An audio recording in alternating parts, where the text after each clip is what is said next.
Chapter 1. Falling.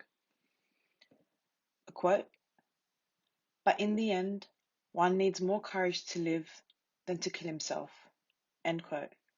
Albert Camus, A Happy Death. The day I died. I can remember the day the old me died. It started with a thought. Something was going wrong. That was the start. Before I realized what it was. And then, a second or so later, there was a strange sensation inside my head. Some biological activity in the rear of my skull, not far above my neck. The cerebellum. A pulsing or intense flickering, as though a butterfly was trapped inside, combined with a tingling sensation. I did not yet know of the strange physical effects depression and anxiety would create. I just thought I was about to die. And then my heart started to go. And then I started to go. I sank, fast, falling into a new claustrophobic and suffocating reality. And it would be way over a year before I would feel anything like even half normal again. Up until that point, I'd had no real understanding or awareness of depression, except that I knew my mum had suffered from it for a little while after I was born, and that my great-grandmother on my father's side had ended up committing suicide. So I was surprised there had been a family history, but it hadn't been a history I'd thought about much. Anyway, I was 24 years old. I was living in Spain, in one of the more sedate and beautiful corners of the island of Ibiza. It was September. Within a fortnight, I would have to return to London and reality. After 6 years of student life and summer jobs, I had put off being an adult for as long as I could, and it had loomed like a cloud that was now breaking and raining down on me.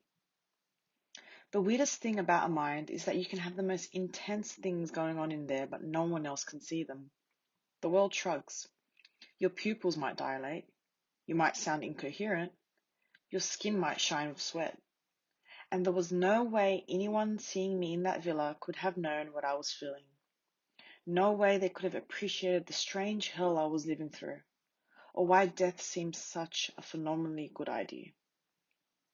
I stayed in bed for 3 days, but I didn't sleep. My girlfriend Andrea came in with water at regular intervals, or fruit, which I could hardly eat. The window was open to let fresh air in, but the room was still and hot. I can remember being stunned that I was still alive. I know that sounds melodramatic, but depression and panic only give you a melodramatic thoughts to play with. Anyway, there was no relief. I wanted to be dead. No, that's not quite right. I didn't want to be dead.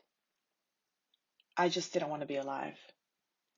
Death was something that scared me, and death only happens to people who have been living. There were infinitely more people who had never been alive. I wanted to be one of those people, that old classic wish, to never have been born, to have been one of the 300 million sperm that hadn't made it. What a gift it was to be normal. We're all walking around on these unseen tightropes when really we could slip at any second and come face to face with all the existential horrors that only lie dormant in our minds. There was nothing much in this room. There was a bed with a white patternless duvet, and there were white walls. There might have been a picture on the wall, but I don't think so. I certainly can't remember one. There was a book by the bed. I picked it up once and put it back down. I couldn't focus for as much as a second. There was no way I could express myself fully, this experience in words, because it was really beyond words. Literally, I couldn't speak about it properly. Words seemed trivial next to this pain. I remembered worrying about my younger sister, Phoebe. She was in Australia. I worried that she, my closest genetic match, would feel like this. I wanted to speak to her, but I knew I couldn't. When we were little, at home in Nottinghamshire, we had developed a bedtime communication system of knocking on the wall between our rooms. I now knocked on the mattress, imagining she could hear me all the way through the world. Knock, knock, knock. I didn't have terms like depression or panic disorder in my head. In my laughable naivety, I did not really think that what I was experiencing was something that other people had ever felt. Because it was so alien to me, I thought it had to be alien to the species. Start of a conversation. Andrea, I'm scared. It's okay. It's going to be okay. It's going to be okay. What's happening to me? I don't know, but it's going to be okay. I don't understand how this can be happening. End of conversation. On the third day, I left the room and I left the villa and I went outside to kill myself. Why depression is hard to understand.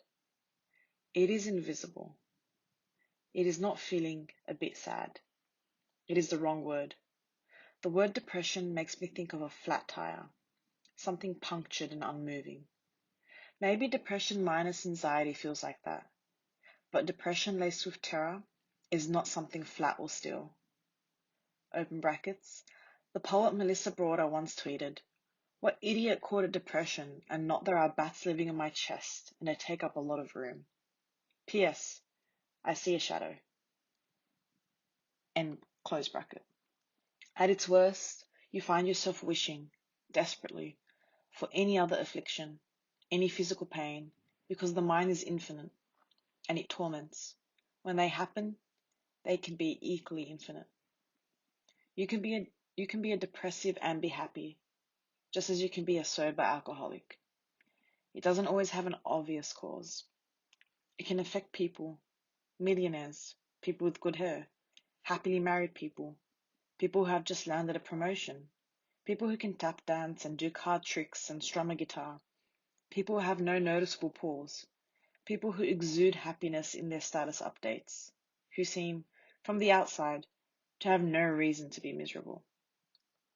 It is mysterious even to those who suffer from it. A beautiful view. The sun was beating hard. The air smelt of pine and the sea. The sea was right there, just below the cliff. And the cliff edge was only a few steps away. No more than 20, I would say. The only plan I had was to take 21 steps in that direction. I want to die. There was a lizard near my feet. A real lizard. I felt a kind of judgment. The thing with lizards is that they don't kill themselves. Lizards are survivors. You take off their tail and another grows back. They aren't mopers. They don't get depressed. They just get on with it, however harsh and inhospitable the landscape. I wanted, more than anything, to be that lizard. The villa was behind me, the nicest place I had ever lived. In front of me, the most glorious view I had ever seen.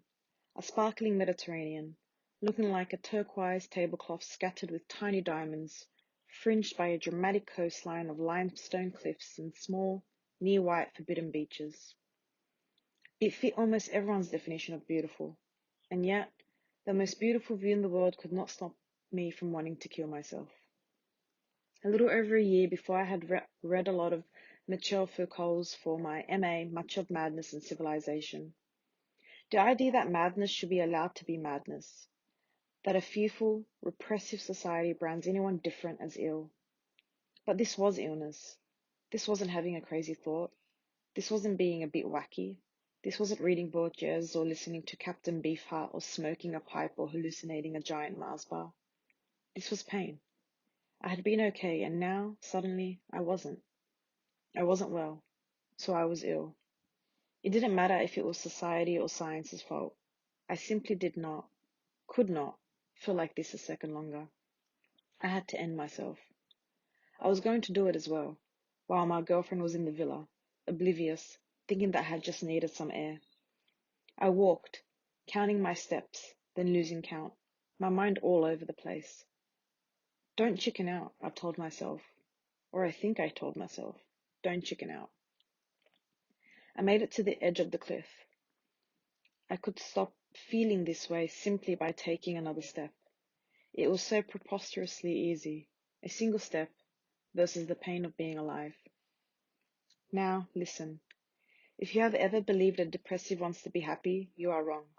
They could not care less about the luxury of happiness. They just want to feel an absence of pain, to escape a mind on fire, where thoughts blaze and smoke like old possessions lost to arson.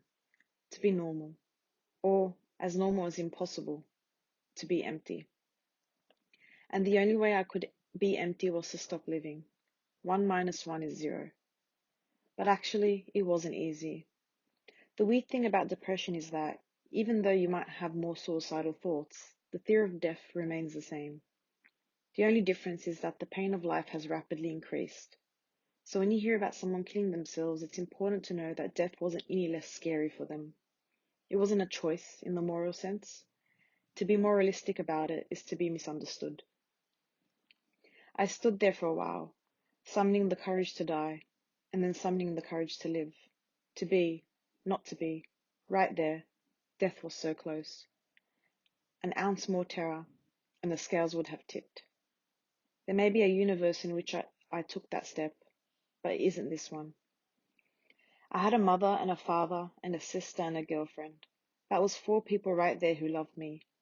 I wished like mad in that moment that I had no one at all. Not a single soul. Love was trapping me here. And they didn't know what it was like, what my head was like. Maybe if they were in my head for 10 minutes, then they'd be like, "Oh, okay, yes, actually, you should jump. There is no way you should feel this amount of pain. Run and jump, and close your eyes and just do it. I mean, if you're on fire, I could put a blanket around you, but the flames are not invisible. There is nothing we can do, so jump, or give me a gun and I'll shoot you. Euthanasia." But that was not how it worked. If you are depressed, your pain is invisible. Also, if I'm honest, I was scared. And what if I didn't die? What if I was just paralyzed and I was trapped, motionless, in that state, forever? I think life always provides reasons not to die. And if we listen hard enough, those reasons can stem from the past. The people who raised us, maybe. Or friends, or lovers, or from the future, the possibilities we would be switching off. And so I kept living. I turned back towards the villa and ended up throwing up from the stress of it all. A Conversation Across Time, Part 1. Then me. I want to die. Now me. Well, you aren't going to. Then me. That is terrible. Now me. No, it is wonderful. Trust me. Then me. I just can't cope with the pain. Now me. I know. But you are going to have to, and it will be worth it. Then me. Why? Is everything perfect in the future? Now me. No, of course not. Life is never perfect, and I still get depressed from time to time. But I'm at a better place. The pain is never as bad. I found out who I am. I am happy. Right now, I am happy. The storm ends. Believe me. Then me. I can't believe you. Now me. Why? Then me. You are from the future, and I have no future. Now me. I just told you. Pills. I had gone days without proper food.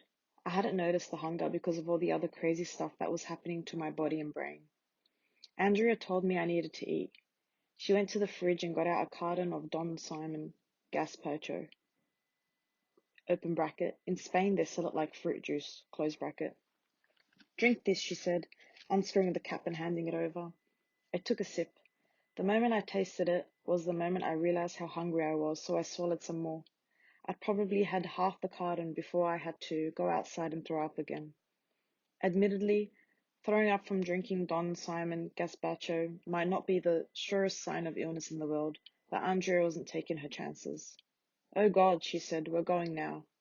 "Where?" I said. "To the medical center." "They'll make me take pills," I said. "I can't take pills." "Matt, you need pills. You are beyond the point at which not taking pills is an option. We're going, okay?" I added a question mark in there, but I don't really remember it as a question. I don't know what I answered, but I do know that we went to the medical center and I got pills. The doctor studied my hands. They were shaking. "So how long did the panic last?" "It hasn't really stopped. My heart is beating too fast still. I feel weird." Weird is nowhere near covered it. I don't think I added to it though.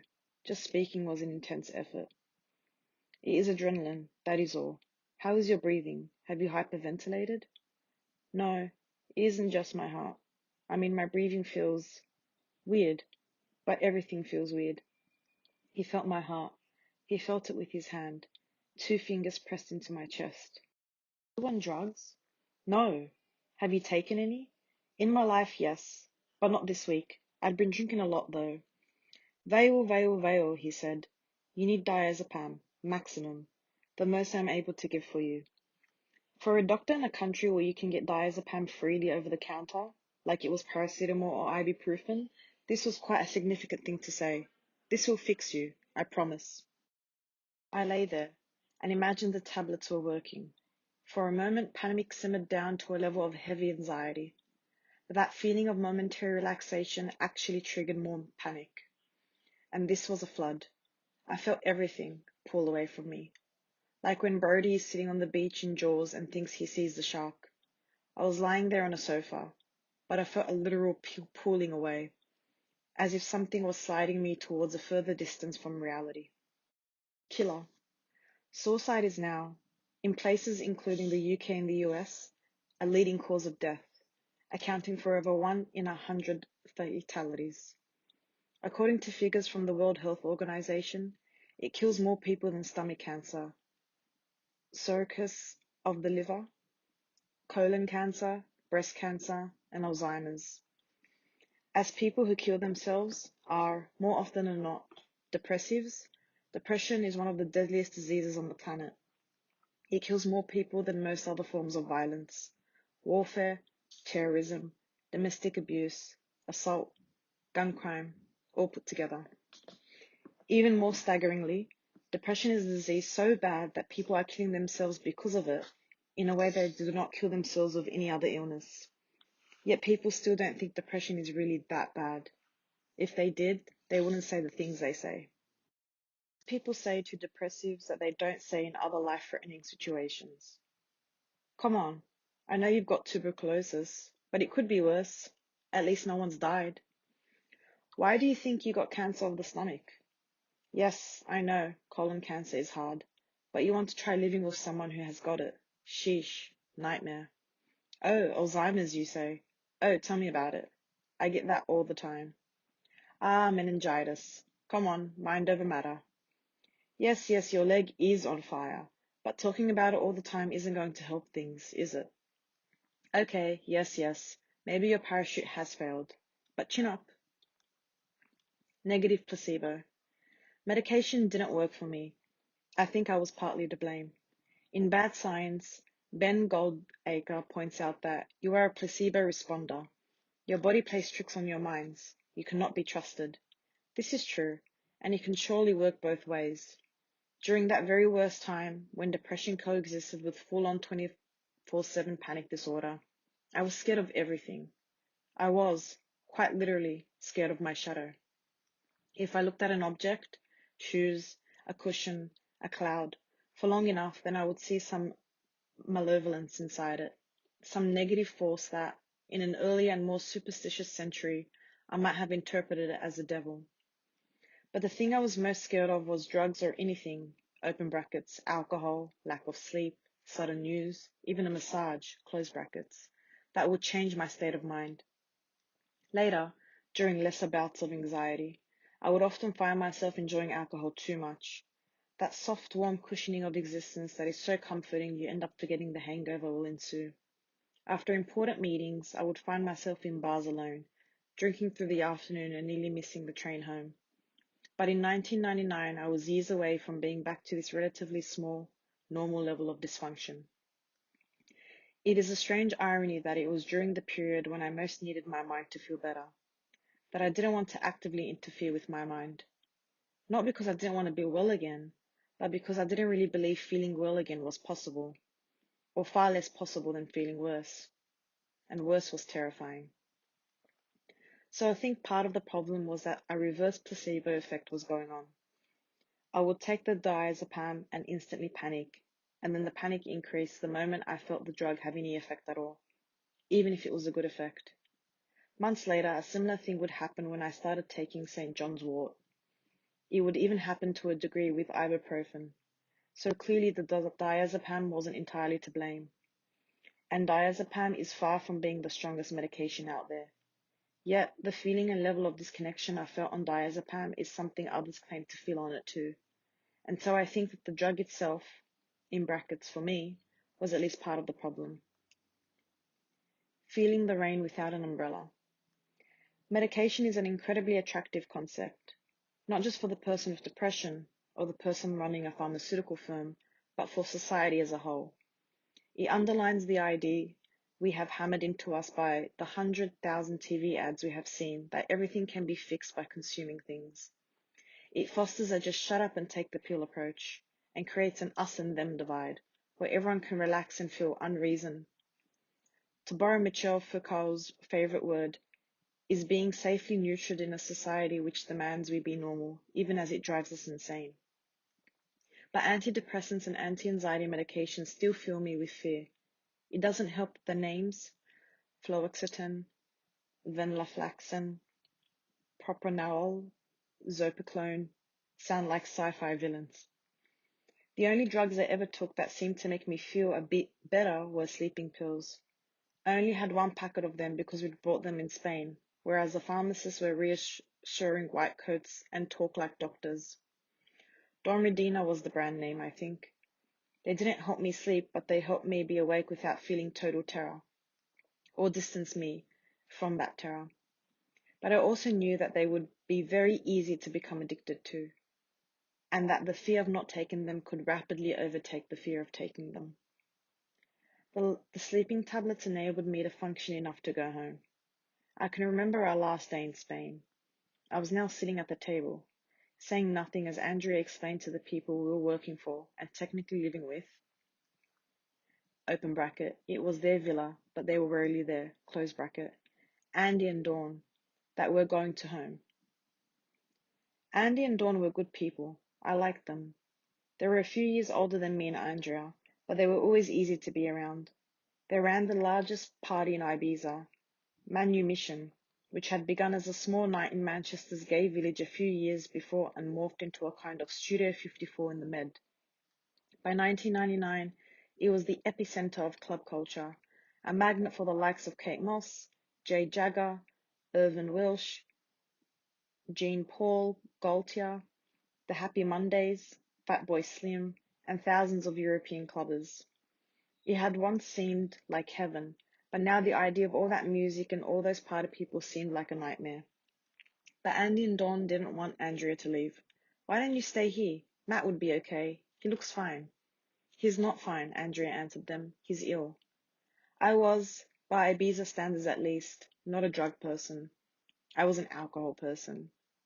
A Bukowski-worshipping eternal student who had spent my time on the island sitting down in the sun, selling tickets at an outside box office while reading airport novels. Open brackets, during my day job selling tickets, I had befriended a magician named Carl who gave me John Grisham's novel in exchange for Margaret Atwood and Niche, close brackets, and drinking booze. But still, I wished madly that I'd never taken anything in my life stronger than a coffee. I certainly wished I hadn't drank so many bottles of Vinasol and glasses of vodka and lemon during the last month, or had eaten a few proper breakfasts, or got a bit more sleep. He doesn't look ill. Dawn still had glitter on her face from wherever she had been the night before. The glitter troubled me. I'm sorry, I said weakly, wishing for a more visible illness. Guilt smashed me like a hammer. I took another sleeping pill and then my afternoon dose of diazepam, and we went to the airport. The party was over. While on diazepam or the sleeping pills, I never felt closer to being fixed. I stayed exactly as ill as ever. The most pills could do, I supposed, was place a distance there. The sleeping pills forced my brain to slow down a bit, but I knew nothing had really changed. Just as years later, when I was back to drinking alcohol again, I would often cope with lower level anxiety by getting drunk, all the time knowing that it would be there waiting for me with a hangover on top. I am reluctant to come out and be anti all pills because I know for some people, some pills work. In some cases, they seem to numb the pain enough for the good, real work of getting better to happen. In others, they provide a partial long-term solution. Many people can't do without them. In my case, After my disorientating diazepam panic attacks, I had been so scared to take pills that I never actually took anything directly for my depression, open brackets, as opposed to panic and anxiety, close brackets. Personally, for me, I am happy that I largely mended myself without the aid of medication, and feel that having to experience the pain minus any anesthetic meant I got to know my pain very well, and become alert to the subtle upward or downward shifts in my mind. Though I do wonder whether, if I had the courage to battle those pilfering panic attacks, it could have lessened the pain. It was such relentless, continuous pain that just to think about it now affects my breathing, and my heart can go. I think of being in the passenger seat of a car, as lead and terror swamped me. I had to rise in my seat, my head touching the roof of the car, my body trying to climb out of itself, skin crawling, mind whirring faster than the dark landscape. It would have been good not to have known that kind of terror, and if a pill could have helped, then I should have taken it. If I'd had something to lessen that mental agony, open brackets, and really that is the word, close brackets, then maybe it would have been easier to recover from. But by not taking it, I became very in tune with myself. This helped me know exactly what made me feel better. Open brackets, exercise, sunshine, sleep, intense conversations, etc. Close brackets. And this alertness, an alertness I know from myself and others, can be lost via pills, eventually helped me build myself back up from scratch. If I had been dulled or felt that otherness meds can make you feel, things might have been harder. Here is Professor Jonathan Rodenberg, an evolutionary psychologist and author of The Depths, writing in 2014 words that are strangely comforting. How will we contain depression? Expect no magic pill. One lesson learned from treating chronic pain is that it is tough to override responses that are hardwired into the body and mind. Instead, we must follow the economy of mood where it leads, attending to the sources that bring so many into low mood states. Think routines that feature too much work and too little sleep. We need broader mood literacy and awareness of tools that interrupt low mood states before they morph into longer and more severe ones. These tools include altering how we think, the events around us, our relationships, and conditions in our body. Open brackets by exercise, medication, or diet. Close brackets. Life. 7 months before I first swallowed a diazepam tablet, I had been in the office of a recruitment agency in central London. So, what do you want to do with your life? The recruitment agent asked. She had a long, solemn face, like a sculpture on Easter Island. I don't know. Do you see yourself as a salesperson? Maybe, I lied.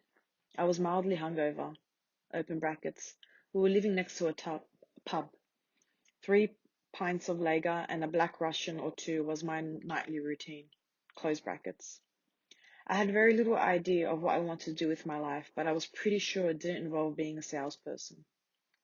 To be honest, your CV presents something of a foggy image, but it's April, not graduate season, so we should be able to find you something. And she was right. After a series of disastrous interviews, I got a job selling advertising space for journalist trade paper, the Press Gazette in Croydon. I was placed under the supervision of an Australian called Ian, who explained to me the fundamentals of selling. Have you heard of ADA? He asked me. The Oprah? What? No. ADA. Attention, interest, desire, action. The 4 stages of a sales call. You get their attention, then their interest, then the desire to do something, before they want to commit to an action. Right. Then he told me from nowhere, I've got an enormous penis. What? See, I've got your attention. So I should talk about my penis? No, it was an example. Got it, I said, staring out of the window at a black-grey Croydon sky. I didn't really get on with Ian.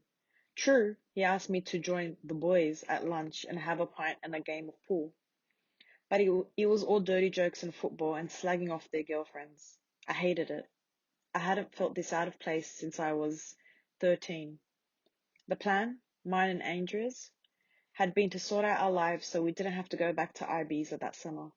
But one lunch break I felt this intense bleakness inside me, as if a cloud had passed over my soul. I literally couldn't stomach another hour phoning with people who didn't want to be phoned.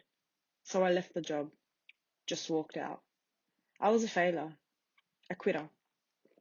I had nothing at all on the horizon. I was sliding down, becoming vulnerable to an illness that was waiting in the wings. But I didn't realize it, or didn't care. I was just thinking of escape. Infinity. A human body is bigger than it looks. Advances in science and technology have shown that, really, a physical body is a universe in itself. Each of us is made up of roughly 100 trillion cells. In each of those cells is roughly that same number again of atoms. That is a lot of separate components. Our brains alone have 100 billion brain cells, give or take a few billion. Yet most of the time we do not feel the near infinite nature of our physical selves. We simplify by thinking about ourselves in terms of our larger pieces. Arms, legs, feet, hands, torso, head, flesh, bones. A similar thing happens with our minds. In order to cope with living, they simplify themselves. They concentrate on one thing at a time. But depression is a kind of quantum physics of thought and emotion. It reveals what is normally hidden. It unravels you and everything you have known. It turns out that we are not only made of the universe of star stuff, to borrow Carl Sagan's phrase, but we are as vast and complicated as it is too. The evolutionary psychologists might be right. We humans might have evolved too far. The price for being intelligent enough to be the first species to be fully aware of the cosmos might just be a capacity to fill a whole universe's worth of darkness. The hope that hadn't happened. My mum and dad were at the airport. They stood there looking tired and happy and worried all at once. We hugged. We drove back. I was better. I was better. I had left my demons behind in the Mediterranean and now I was fine. I was still on sleeping pills and diazepam, but I didn't need them. I just needed home. I just needed mum and dad. Yes, I was better. I was still a little bit edgy, but I was better. I was better. We were so worried, Mum said, and 87 other variations of that theme. Mum turned around in the passenger seat and looked at me and smiled, and the smile had slightly crumpled quality. Her eyes glazed with tears. I felt it. The weight of Mum. The weight of being a son that had gone wrong. The weight of being loved. The weight of being a disappointment. The weight of being a hope that hadn't happened the way it should have. But I was better. A little bit frayed, but that was understandable. I was better, essentially. I could still be the hope. I might end up living until I am 97. I could be a lawyer or a brain surgeon or a mountaineer or a theatre director yet. It was early days. Early days. Early days. It was night outside the window. Newark, 27. Newark was where I had grown up and where I was going back to. A market town of 40,000 people. It was a place I had only ever wanted to escape, but now I was going back. That was fine. I thought of my childhood. I thought of happy and unhappy days at school, and the continual battle for self-esteem. 24. I was 24. The road sign seemed to be a statement from fate. Newark, 24. We knew this would happen. All that was missing was my name. I remember we had a meal around the kitchen table and I didn't say much, but just enough to prove I was okay and not crazed or depressed. I was okay. I was not crazy or depressed. I think it was a fish pie. I think they had made it especially. Comfort food. It made me feel good. I was sitting around the table eating fish pie. It was 10:30. I went to the downstairs toilet and pulled the light on with a string. The downstairs bathroom was kind of a dark pink. I pissed, I flushed, and I began to notice my mind was changing. There was a kind of clouding, a shifting of psychological light. I was better. I was better. But it only takes a doubt. A drip of ink falls into a clear glass of water and clouds the whole thing. So the moment after I realized I wasn't perfectly well was the moment I realized I was still very ill indeed. The cyclone. Doubts are like swallows. They follow each other and swarm together. I stared at myself in the mirror. I stared at my face until it was not my face. I went back to the table and sat down, and I did not know how to say I was feeling to anyone. To say how I was feeling would lead to feeling more of what I was feeling. To act normal would be to feel a bit more normal. I acted normal. Oh, look at the time, Mum said, with dramatic urgency. I have to get up for school tomorrow. Open brackets. She was a head teacher at an infant school. Close brackets. You go to bed, I said. Yes, you go up, Mary, Andrea said. We can sort out the beds and stuff. There's a bed and there's a mattress on the floor in his room, but you are welcome to have our bed if you like for tonight, said Dad. It's okay, I said. We'll be fine. Dad squeezed my shoulder before he went to bed. It's good to have you here. Yes, it's good to be here. I didn't want to cry, because A, I didn't want him to see me cry, and B, if I cried, I would feel worse, so I didn't cry. I went to bed. And the next day I woke up, and it was there, the depression and anxiety, both together. People describe depression as a weight, and it can be. It can be a real physical weight, as well as metaphorical, emotional one. But I don't think weight is the best way to describe what I felt. As I lay there, on the mattress, on the floor, I had insisted Andrea sleep on the bed, not out of straightforward chivalry, but because that is what I would have done if I was normal. I felt like I was trapped in a cyclone. Outwardly, to others, I would over the next few months look a bit slower than normal, a bit more lethargic, but the experience going on in my mind was always relentlessly and oppressively fast. My symptoms. These were some of the other things I also felt. Like my reflection showed another person.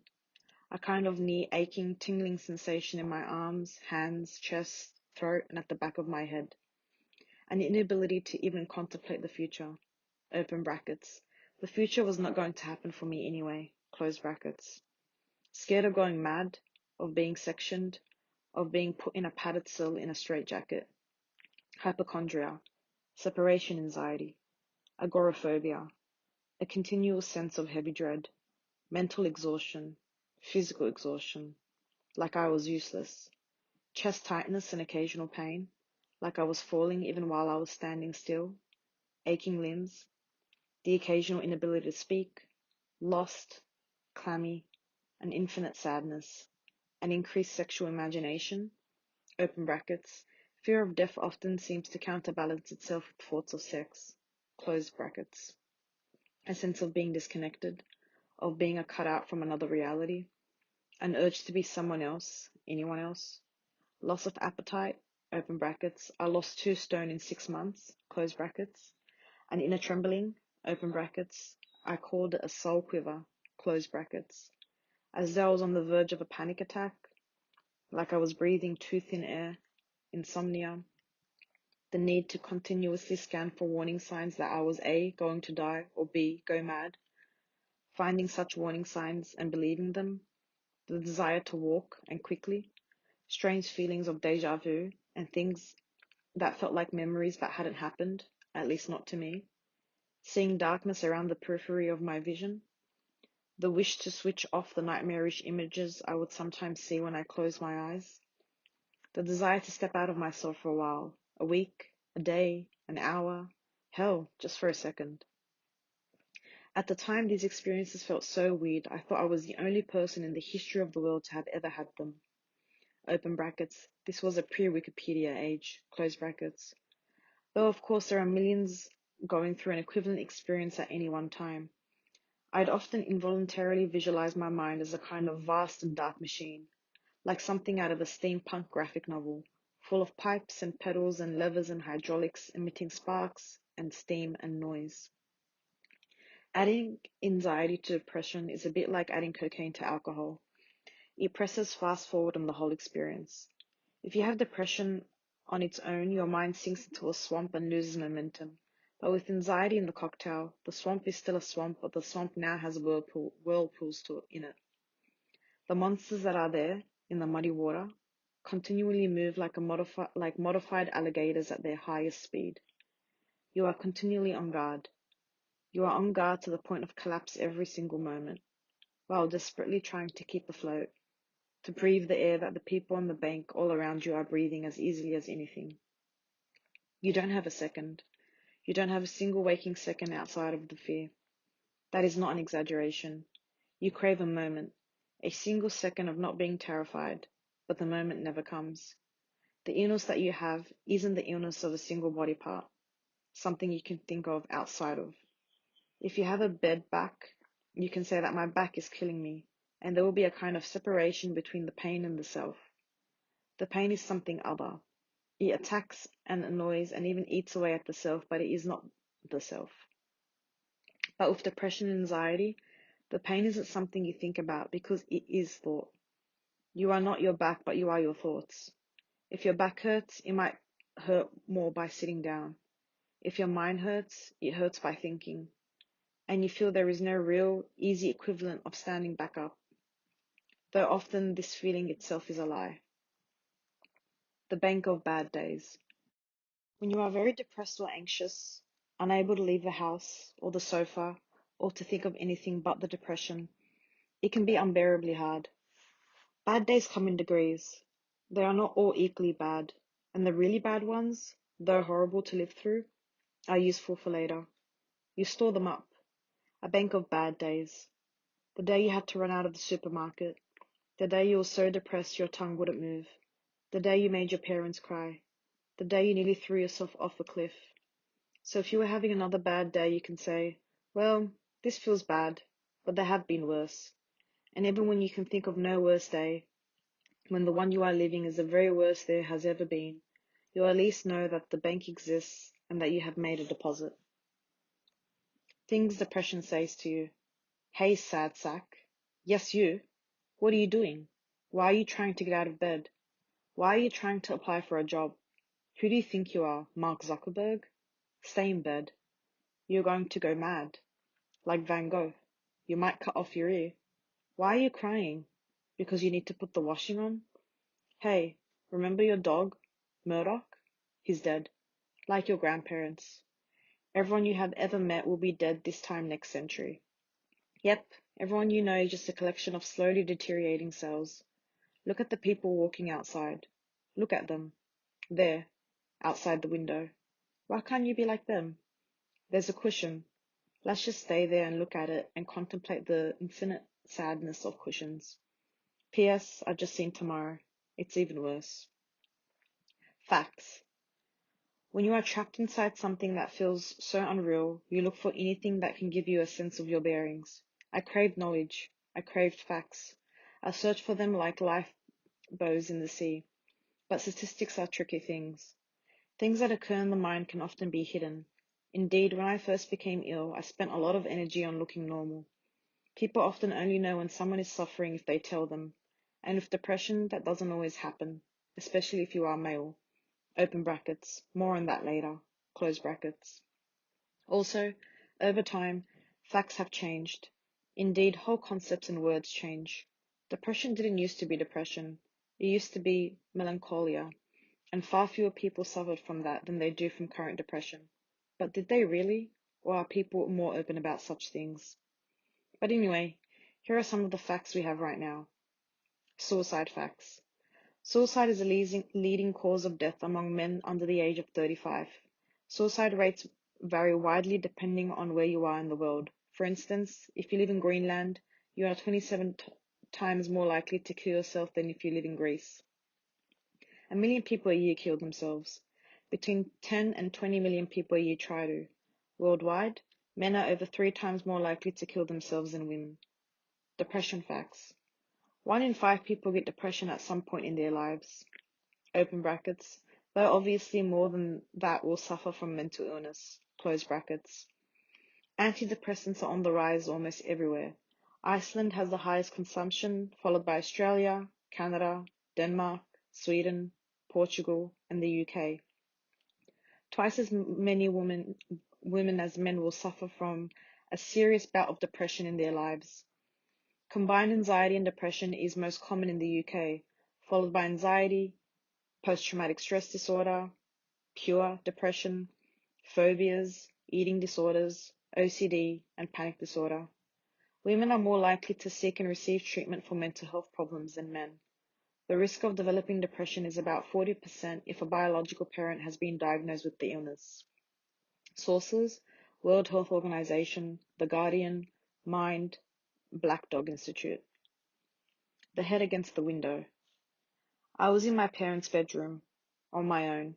Andrea was downstairs, I think. Anyway, she wasn't with me. I was standing by the window with my head against the glass. It was one of those times when the depression was there on its own, uncolored by anxiety. It was October, the saddest of months. My parents' street was a popular route into town, so there were a few people walking along the pavement. Some of these people I knew or recognized from my childhood, which had only officially ended 6 years before, though maybe it hadn't ended at all. When you are at your lowest ebb, you imagine, wrongly, that no one else in the world has felt so bad. I prayed to those people, any of them. The 80-year-olds, the 8-year-olds, the women, the men, even their dogs. I craved to exist in their minds. I could not cope with the relentless self-torment any more than I could cope with my hand on a hot stove when I could see buckets of ice all around me. Just the sheer exhaustion of never being able to find mental comfort, of every positive thought reaching a cul-de-sac before it starts. I cried. I had never been one of those males who was scared of tears. I had been a Cure fan, for God's sakes. I'd been emo before it was a term. Yet weirdly, depression didn't make me cry that often, considering how bad it was. I think it was the surreal nature of what I was feeling, the distance. Tears were a kind of language, and I felt all language was far away from me. I was beneath tears. Tears were what you shed in purgatory. By the time you were in hell, it was too late. The tears burnt down to nothing before they began. By now, they came, and not normal tears either. Not the kind that start behind the eyes. No, these came from the deep. They seemed to come from my gut. My stomach was trembling so much. The dam had burst, and once they came, they couldn't stop. Even when my dad walked into the bedroom, he looked at me and he couldn't understand, even though it was all too familiar. My mum had suffered from postnatal depression. He came over to me and saw my face, and the tears were contagious. His eyes went pink and watery. I couldn't remember the last time I'd seen him cry. He had said nothing at first but hugged me, and I felt loved, and I tried to gather as much of that love as I could. I needed all of it. I'm sorry, I think I said. Come on, he said softly. You can do this. Come on. You can pull yourself through together, Maddie. You're going to have to. My dad wasn't a tough dad. He was a gentle, caring, intelligent dad, but he still didn't have the magical ability to see inside my head. He was right, of course, and I wouldn't have wanted him to say much else, but he had no idea as to how hard that sounded, to pull myself together. No one did. From the outside, a person sees your physical form, sees that you are a unified mass of atoms and cells, yet inside you feel like a big bang has happened. You feel lost, disintegrated, spread across the universe amid infinite dark space. I'll try, Dad. I'll try. They were the words he wanted to hear, so I gave him them, and I returned staring out at those ghosts of my childhood. Pretty normal childhood. Does mental illness just happen, or is it there all along? According to the World Health Organization, nearly half of all mental disorders are present in some form before the age of 14. When I became ill at 24, it felt like something terribly new and sudden. I had a pretty normal, ordinary childhood, but I never really felt very normal. Open brackets, does anyone? Close brackets. I usually felt anxious. A typical memory would be me as a 10-year-old, standing on the stairs and asking the babysitter if I could stay with her until my parents came back. I was crying. She was kind. She let me sit with her. I liked her a lot. She smelled of vanilla and wore baggy t-shirts. She was called Jenny. Jenny the babysitter who lived up the street. A decade or so later, she would have transformed into Jenny Savelle. The Betrothed star formed her large-scale painted depictions of naked women. Do you think they'll be home soon? Yes, said Jenny patiently. Of course they will. They're only a mile away. That's not very far, you know. I knew. But I also knew they could have got mugged or killed or eaten by dogs. They weren't, of course. Very few Newark-on-Trent residents ended their Saturday night being eaten by dogs. They came home. But all my childhood, over and over again, I carried on this way, always inadvertently teaching myself how to be anxious. In a world where possibility is endless, the possibilities for pain and loss and permanent separation are also endless. So fear breeds imagination, and vice versa. On and on and on, until there is nothing left to do except go mad. Then something else.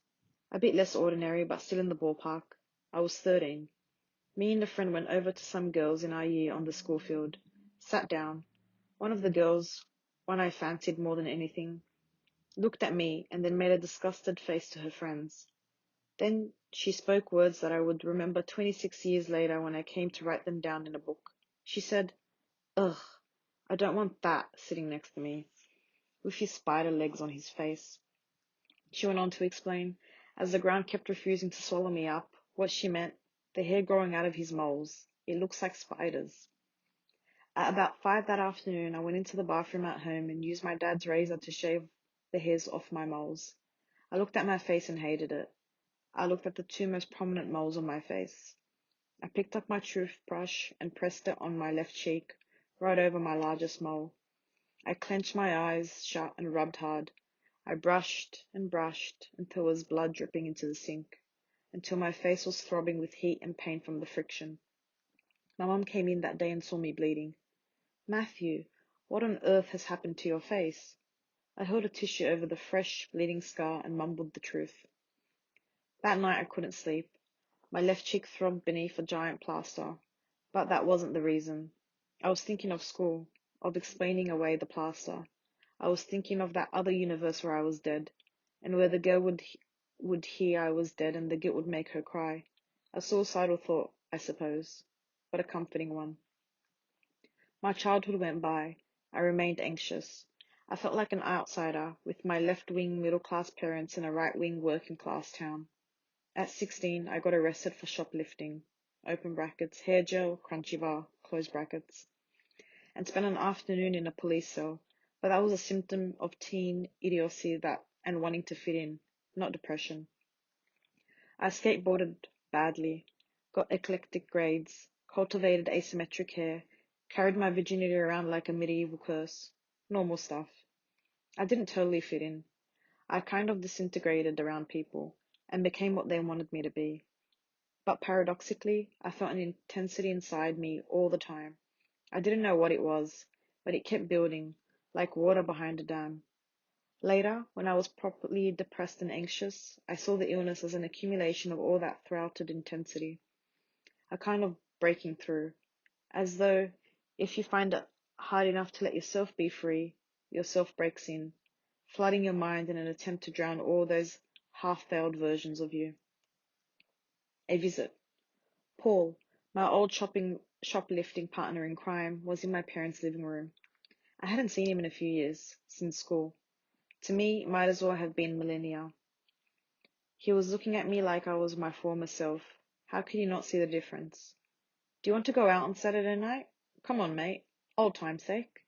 The idea was ridiculous. I couldn't leave the house without feeling an infinite terror. "I can't." "What's the matter?" "I'm just not feeling well. My head's a bit whacked." "That's why you need a good night out, if you're feeling down. Get Andrea to come too. Come on, mate." "Paul, you don't understand. I was trapped in a prison. Years before, after spending a few hours in a police cell for that crunchy bar, I had developed a fear of being locked in places. I never realized how you could be locked inside your own mind. Act like a man, I told myself, though I had never really been good at that. Boys don't cry. I want to talk about being a man. A staggeringly high number of men than women kill themselves. In the UK, the ratio is 3 to 1. In Greece, 6 to 1. In USA, 4 to 1. This is pretty average, according to the World Health Organization. The only countries in the world where more women than men kill themselves are China and Hong Kong. Everywhere else, many more men than women end their lives. This is especially strange when you think that, according to every official study, about twice as many women experience depression. So clearly, in most places, there is something about being a man that makes you more likely to kill yourself. And there is also a paradox. If suicide is a symptom of depression, open brackets, it is, close brackets, then why do more women suffer depression than men? Why, in other words, is depression more fatal if you're a man rather than a woman? The fact that suicide rates vary between areas and countries and genders show that suicide is not set in stone for anyone. Consider the UK. In 1981, 2,466 women in the UK took their own lives. 30 years later, that number had almost halved to 1,391. The corresponding figures for men are 4,129 and then 4,590. So back in 1981, when the Office of National Statistics records began, men were still more likely to kill themselves than women, but only 1.9 times more likely. Now they are 3.5 times more likely. Why do so many men still kill themselves? What is going wrong? The common answer is that men, traditionally, see mental illness as a sign of weakness and are reluctant to seek help. Boys don't cry, but they do. We do. I do. I weep all the time. Open bracket. I wept this afternoon watching Boyhood, close bracket. And boys and men do commit suicide. In White Noise, Don DeLillo's anxiety-ridden narrator Jack Gladney is tormented by the concept of masculinity and how he measures up. What could be more useless than a man who couldn't fix a dripping faucet? Fundamentally useless, dead to history, to the messages in his genes. And what if instead of a broken faucet, it is a broken mind? Then maybe a man who was worried about his manliness would feel he should be able to fix that on his own too, with nothing but silence amid the white noise of modern life, and maybe a few liters of alcohol. If you are a man or a woman with mental health problems, you are part of a very large and growing group. Many of the greatest and, well, toughest people of all time have suffered from depression. Politicians, astronauts, poets, painters, philosophers, scientists, mathematicians, open bracket, a hell of a lot of mathematicians, close bracket, actors, boxers, peace activists, war leaders, and a billion other people fighting their own battles. You are no less or more of a man or a woman or a human for having depression than you would be for having cancer or cardiovascular disease or a car accident. So what should we do? Talk, listen, encourage talking, encourage listening, keep adding to the conversation. Stay on the lookout for those wanting to join in the conversation. Keep reiterating again and again that depression is not something you admit to. It is not something you have to blush about. It is a human experience. A boy, girl, man, woman, young, old, black, white, gay, straight, rich, poor experience. It is not you. It is simply something that happens to you, and something that can often be eased by talking. Words, comfort, support. It took me more than a decade to be able to talk openly, properly to everyone about my experience. I soon discovered the act of talking is in itself a therapy. Where talk exists, so does hope. End of chapter 1.